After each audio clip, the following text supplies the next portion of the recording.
Welcome back to another episode of Create Explain. Today I've got this chocolate factory here behind me and two questions, one coming in from the Discord and one that I've seen around my community. Before we do get started, I just want to mention that if you do have any questions that you would like me to talk about, leave them in the comments of this video, on the main video, or I have a channel in my Discord if you want to check those out. So let's go ahead and get started. And this one is probably going to be best explained in free cam mode because it's pretty intricate.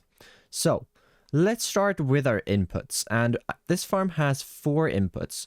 One of them coming from the lumber mill, being apples, which is inputted into this first vault. Then we have honey blocks in the second vault.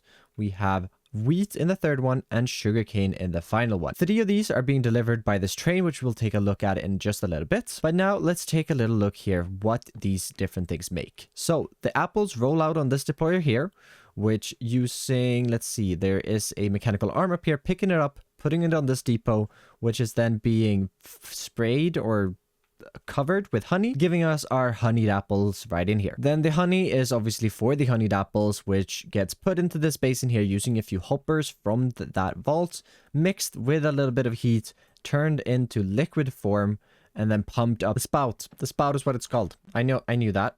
But that's a very simple mechanism just to get some honeyed apples for ourselves. And our next input here is bread, which gets rolled over on these 2 fluid drains into this crafter here. The vault looks like it's full, or I need to look that over because it doesn't look like it's grabbing items. Hold up. Oh, okay. I seemingly haven't tested this, but the bread gets put over on this deployer here, or the weighted ejector, and is then supposed to fling across here, which, well, clearly is not landing in the right spot. Well, I guess we won't have any bread production then. I guess I just have to put that there manually.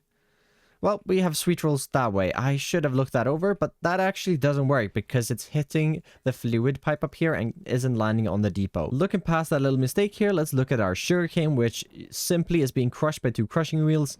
Then using some fans down here is being blown up into this basin, which creates our chocolate.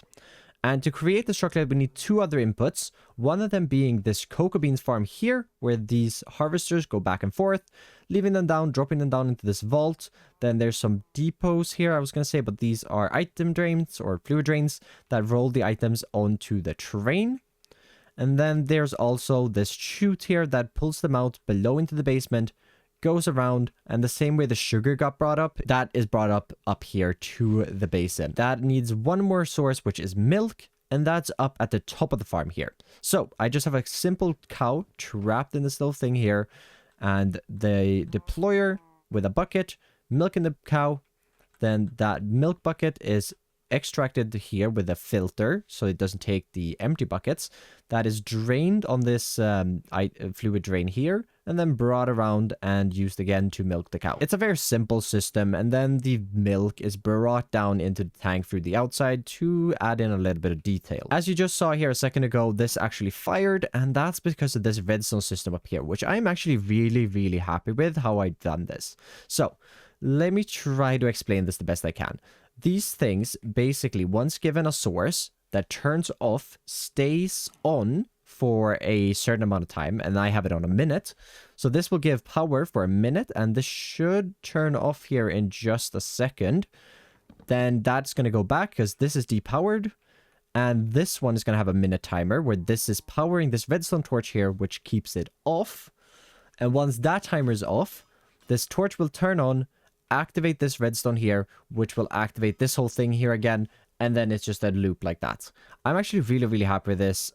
If you didn't quite understand my explanation for it, just copy it and see if you can figure it out for yourself. It's very simple and works very well, actually. And you can obviously change around the timing and stuff like that. And then, well, a simple gear shift here to change rotation to make the gantry go back and forth. But that's all of our inputs into the chocolate. The chocolate is then being mixed together with the blaze burner that's below it, which is being fed charcoal from the lumber mill. The chocolate is brought out through a smart fluid pipe here with chocolate filter, then brought up these pipes out on the side, brought across and into this tank over here. Below this tank, we have a pump pumping it out into this spout here, which we could fill buckets, which I used to fill the chocolate lake out here, for example.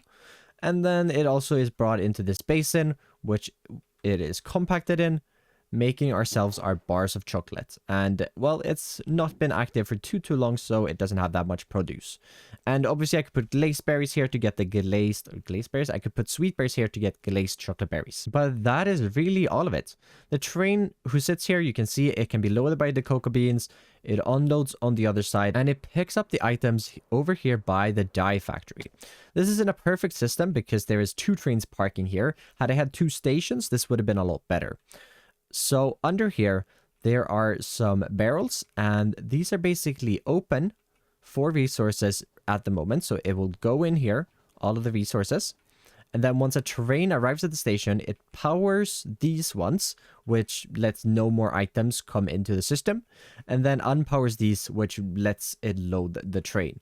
And obviously, since I have 2 trains parking here, it's a little buggy because it's more than what I would like it to load it, if that makes sense. Instead of loading 4 stacks, it loads 8 stacks, but it's really fine. There are other ways of doing this, and another smart way would be to maybe use toolboxes, because you could set filters on those on trains and then just load in items. But that's not something I explored because I didn't think about it, and I thought my little system there was pretty cool. But that is all the creative components I got up to in this episode, and now I have 2 questions. So let's start off with the first one, which comes in from Jens over on the Discord. Who do you take inspiration from, and do you have anyone to recommend? Okay, so I take inspiration from different people depending on what I'm doing and like different stages of everything. I can unpack this question a little differently here. Like inspiration from my YouTube channel, I take from a lot of people. Like my editing things, that's me and my editor having a dialogue on like, if he has some ideas, then we can try those. If he's watching like YouTube videos, he sees something cool in the editing, he suggests those. That's taken from a lot of different places. And I think that's kind of how you develop the best content, taking it from a lot of different places, because at this point, it's hard to be unique, so you can kind of make your own unique style by combining other people's. And that's at least how I got started with like how I improved my content. I watched a lot of other people's content and was like, okay, so they did this, I could do it this way, and this person did this thing and I could do it this way, and just like change it up a little bit to fit kind of what you want, if that makes sense. In the last episode, in the last city expansion, I used a belt to load what is it called, to load some shulker boxes for material gathering, and that is taken from, I believe, SB 737. I hope that's his name. My editor was watching one of his videos and he did a similar resource gathering thing, but he just dropped the items on the ground, took like a little recording of them, and I thought, why don't we include Create into this and add in the belts? And that's kind of how I inspire myself with the YouTube things and like what to do for editing and stuff like that. Then we have the Minecraft side of things, where I get the inspiration for my builds on. And that also comes from a lot of different places. I started off getting a lot of inspiration from Fwhip. That's how I learned to build in the beginning, which is why you probably see a lot of Fwhip style in my builds, if you know who that is, which is a fantastic YouTuber, definitely one of my favorite ones, and highly recommend their content. So that's where I started taking inspiration from when I first started building in Minecraft. So my first style was literally an old style of Fwhip's, basically. But as I've moved on and started creating content as well, I wanted to move away from that because I didn't want to seem like someone who's just copying Fwhip. He is the one who like inspired me to create this channel in the beginning, and my building, or like starting my building journey, really. And while I think I'm at that part now where I can kind of branch off and try to find my own style and see what I enjoy building. And to do that, I take a lot of the inspiration from a lot of different places. Mainly, I scroll through Pinterest. I have a lot of Pinterest things saved. I can just look through that. I'm in a few Discords where there are channels like Poster Builds, one that I look through, and I can find some like cool little like roofs that I like, and maybe I take the shape of that roof and then I make it into my own. It's a lot of that thing. It's just a lot of looking around. I definitely recommend Fwhip. He has an amazing style. I absolutely love it.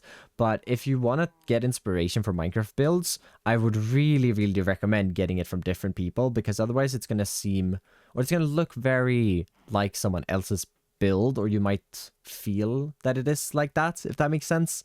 Like if you look at a lot of B-Dub's stuff, for example, where he does his shading in a specific way, you can very easily see that in other people's builds as well. But if you're just going to be making builds for yourself, do whatever you want. If you want to take all your inspiration from one person to learn how to build and build their style confidently, do that. That's how I started off, and the only reason I've kind of gone away from that is because I love building and I love trying new things with building, and also because I'm doing YouTube and I want to develop my own kind of style with it. So I hope that answers the questions. I kind of rambled a little bit around it, but I think the question let me do that at least. And then the second question of the video here is coming in from the general community, I would say. This is a question I've seen around a little bit, and it is why I'm ending this world. Because this is the last episode of Create Explained on this world.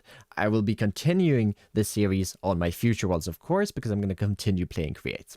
But why I decided to end this series is because, well, I've always had an end goal in mind. I've always had the end goal in mind to finish building this island here, or, well, fill this island with enough farms that I'm at a stage where I don't really know what else to build on it, and I want to expand out of it. I want to build somewhere else. I don't want to build on this island anymore. And of course I could do that in this world, but that raises the second issue, or the second reason why I want to make a new world is because I want a new mod pack. This is a 1.19 mod pack, and I really want to play 1.20. I want some new add-ons. I want some new mods. I want a new experience, basically. And I think it's going to be more enjoyable for me. It's going to be more enjoyable for you.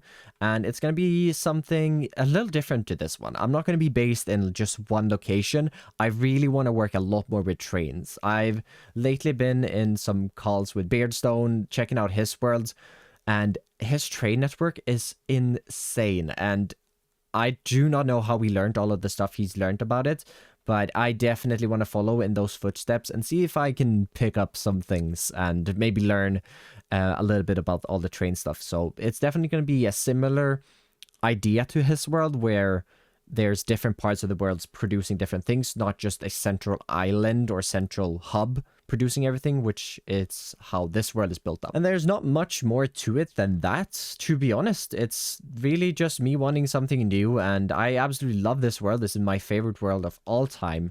I love it so much, and it's gonna be hard to stop playing on it. I've already not played on it for like 2-3 days here, and it definitely feels weird. It definitely feels weird. But of course, the end of this world doesn't mean the end of my channel. I have new series planned. I have 3 series planned at the moment. One starting in 2 weeks from now, and then another one starting in a few months, which will be season 2 of this world when I go full-time towards middle of June-ish.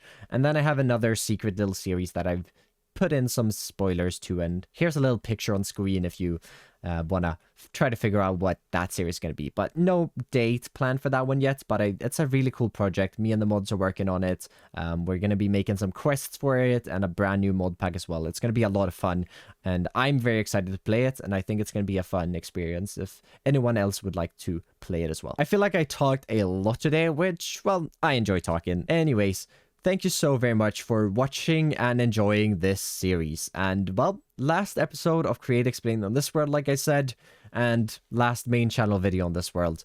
There will be 2 more videos coming out on the world, to be fair. One of them is a world tour with Shals, which should be out in a week. And then in 3 weeks' time, I'm going to post a, 2000 Days movie out of the 6 episodes, I think it is, 11 to 16.